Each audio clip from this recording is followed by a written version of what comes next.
Oke, teman-teman. Assalamualaikum warahmatullahi wabarakatuh.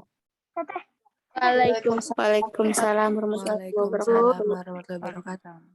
Apa kabar semuanya? Semoga dalam keadaan sehat dan sehat walafiat ya. Amin. Amin. Nah, perkenalkan nama saya Siti Rastia, manajemen angkatan 2019 dari kampus STI Cici School Bogor. Nah, dengan adanya Zoom meeting ini, di sini saya akan sedikit berbagi dengan rekan-rekan semua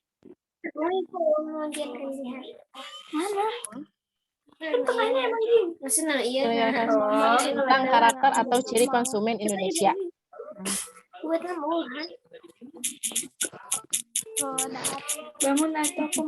Nah, di sini dijelaskan kan karakter atau ciri konsumen Indonesia. Kita tahu bahwa setiap negara mempunyai konsumen yang berbeda-beda, jadi tidak disamakan ciri atau karakter konsumen Indonesia dengan konsumen orang Amerika atau dengan konsumen orang Singapura ataupun negara lainnya. Nah, pada ciri konsumen tersebut di sini ada dua. Ada ciri konsumen rasional dan konsumen irasional. Bisa dilihat kan untuk penjelasannya, untuk definisinya, konsumen rasional yaitu konsumen yang membeli produk yang memikirkan kegunaan produk terlebih dahulu, dan konsumen irasional. Nah, untuk konsumen irasional, di sini ada ciri-cirinya juga.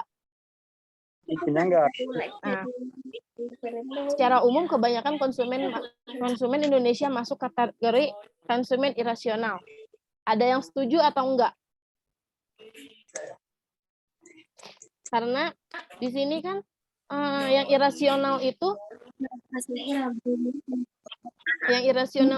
konsumen yang membeli produk tanpa memikirkan kegunaan produk terlebih dahulu. Kayak gitu. Ciri-cirinya di sini ada nih. Nah, untuk ciri-cirinya membeli produk terpengaruh dengan promosi. Yang kedua, membeli produk tidak sesuai dengan kemampuan keuangan. Yang terpenting produk terbeli, mau ngutang seumur hidup nggak masalah. Yang penting puas dan mendapatkan produk tersebut. Yang ketiga, membeli produk lebih kepada merek produk tersebut, bukan karena kegunaan, tapi merek lebih diutamakan untuk gengsinya. Nah, di sini ada nggak yang kayak gitu? Banyak. Ya pasti ya, apalagi cewek nih kalau misalnya udah buka-buka Shopee, Tokopedia, Lazada, itu udah banyak banget ya contoh-contohnya. Nih, ada juga ciri konsumen Indonesia. Yang pertama, berpikir jangka pendek. Berpikir jangka pendek kayak misal nih, lihat Shopee, terus ada diskon, langsung beli, langsung check out, kayak gitu. Nah, terus yang selanjutnya, contohnya itu konsumen Indonesia lebih mengejar rasa enak untuk sebuah makanan daripada aspek kesehatan dalam jangka panjangnya. Ada yang tahu maksudnya? Ya, yang dimaksud berpikir jangka pendek seperti, yang suka makan junk food. Junk food itu kan kalian tahu kan, kalau misalnya junk food itu makanan tidak sehat. Tapi karena rasanya enak, kita pasti beli aja kan? Ya kan, kayak gitu. Nah, yang kedua, tidak terencana. Tidak terencana artinya konsumen Indonesia membeli sebuah produk tidak terencana. Mereka membeli karena produk tersebut adanya promosi menarik yang menarik dilihat mata, terpengaruh oleh teman atau yang lain-lain nih.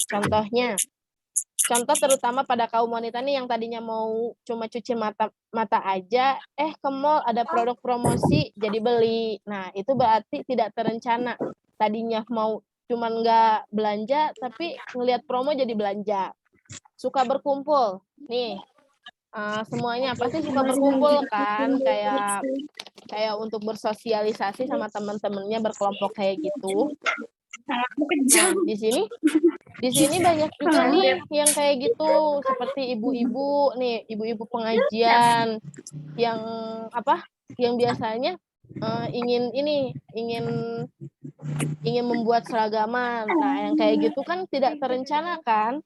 Yang tidak terencana dan suka berkumpul itu bisa jadi ciri dari konsumen Indonesia tersebut. Nah, gitu kan. Terus ada gagap teknologi. Nah, teknologi sebagai ambassador konsumen, Indonesia tidak begitu menguasai teknologi tinggi pada produk yang menggunakan teknologi yang digunakan hanya menggunakan teknologi atau fitur yang umum digunakan kebanyakan pengguna lainnya. Misal nih, kayak aplikasi aja nih, aplikasi misal rame nih pakai aplikasi Instagram, ya rame-rame pakai Instagram kayak gitu. Itu kan jadi konsumennya masih banyak lagi kan untuk pembelian kuota yang tadinya untuk kepentingan yang lain jadi kepentingan yang teknologi tersebut gitu. Nah, ada lagi nih yang beragama, ciri-ciri konsumen Indonesia yang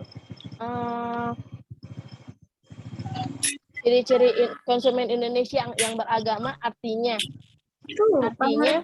yang konsumen Indonesia itu lebih mengutamakan lebih peduli ketika membeli produk terhadap isu agama seperti yang tidak ada logo halalnya itu pasti Indonesia di skip lah gitu kan ya, lebih mengutamakan yang ada logo halalnya kayak gitu. Terus ada lagi nih ciri konsumen Indonesia itu gengsi. Nah, gengsi artinya perilaku konsumen Indonesia yang gengsian membeli produk hanya untuk gengsi, ingin cepat naik status walau belum waktunya. Misal nih, punya uang, maksudnya kehidupannya itu sederhana, padahal ya untuk kepemilikannya. Tapi dia itu gengsi, pengennya itu wow gitu kan. Jadi walaupun belum mampu, jadi balik lagi walaupun ngutang tetap dibeli gitu kan. Terus jadi konsumen Indonesia itu suka buatan orang luar negeri. Nah, pasti kalian kalau misalnya handphone pasti buatan mana? Kebanyakan buatan Cina kan? Buatan Cina kayak gitu. Karena kayak lebih apa sih? Kayak lebih wah lo buatan luar negeri nih kayak gitu kan. Terus nih, udah nih untuk ciri konsumennya. Untuk ciri konsumen. Nah, di sini ada nih, investasikan lagi keuntungan yang didapat untuk membangun aset yang beriringan pada properti lain, bukan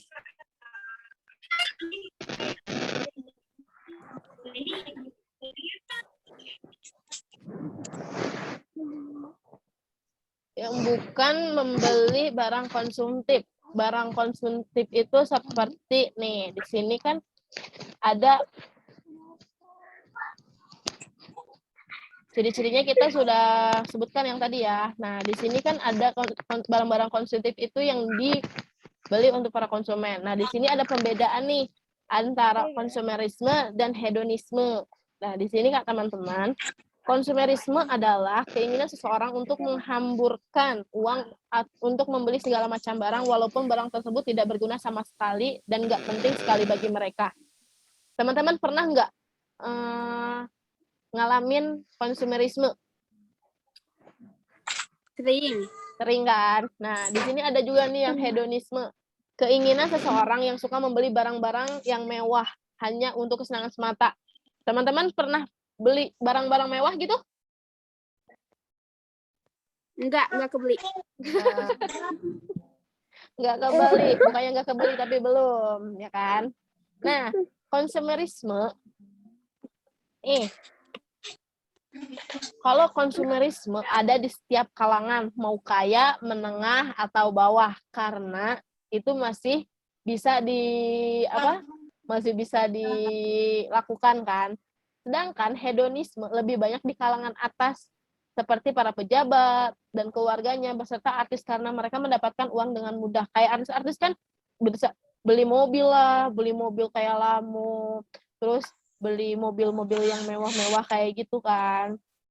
Nah, yang di sini untuk jadi catatan, jadi disimpulkan, umumnya orang yang hedonisme pasti konsumerisme.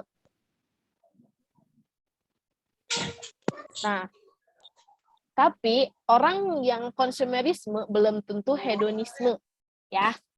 Oke teman-teman.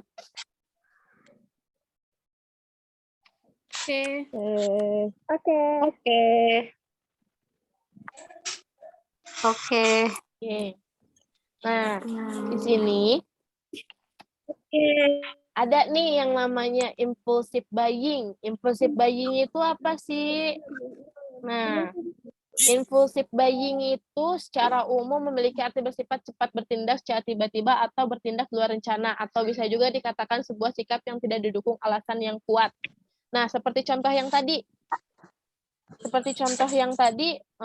seperti apa? Berpikir jangka pendek, tidak terencana, atau suka berkumpul yang membuat suatu tindakan yang spontan untuk membeli sebuah produk kayak gitu. Nah, ada tipsnya nih kalau misalnya kalian ingin terhindar dari yang namanya impulsive buying. Nah, cara yang pertama adalah dengan tidak sering cuci mata atau window shopping ya, buka-buka online shop seperti Shopee yang kayak gitu kan, Shopee, Lazada, Tokopedia yang kayak gitu. Yang banyaknya itu banyak diskon yang bikin kalap ya kan, apalagi habis gajian gitu. Nah, yang kedua, membuat catatan produk jika ingin ke offline store.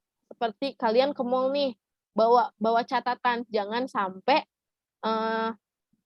sampai pas nyampe ke mall yang mau dibeli itu malah nggak kebeli, tapi malah tergiur dengan diskon-diskon yang ada, kayak gitu kan.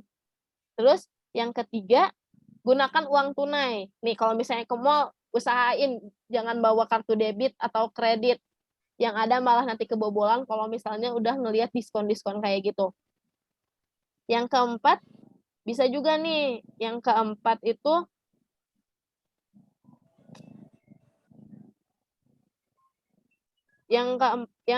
bawa uang yang pas. Minimal nih, misalnya kalau misalnya mau ke mall, bawa uangnya yang pas-pasan aja, jangan sampai ada cadangan ini gitu kan. Jadi pas udah ini aja, udah kebobolan, baru ingat, iya ya kartu debit kepake, udah sekian banyak gitu ya. Ujung-ujungnya kan jadi nggak ada simpenan gitu. Nah, mungkin cukup sekian dari saya untuk penjelasannya kan ya. Untuk penjelasan tentang ciri-ciri konsumen Indonesia, lebih atau kurangnya mungkin kalian sendiri yang merasakan ya kan, termasuk saya sendiri gitu. Terima kasih. Assalamualaikum warahmatullahi wabarakatuh. Waalaikumsalam warahmatullahi wabarakatuh. Aku ya sekarang.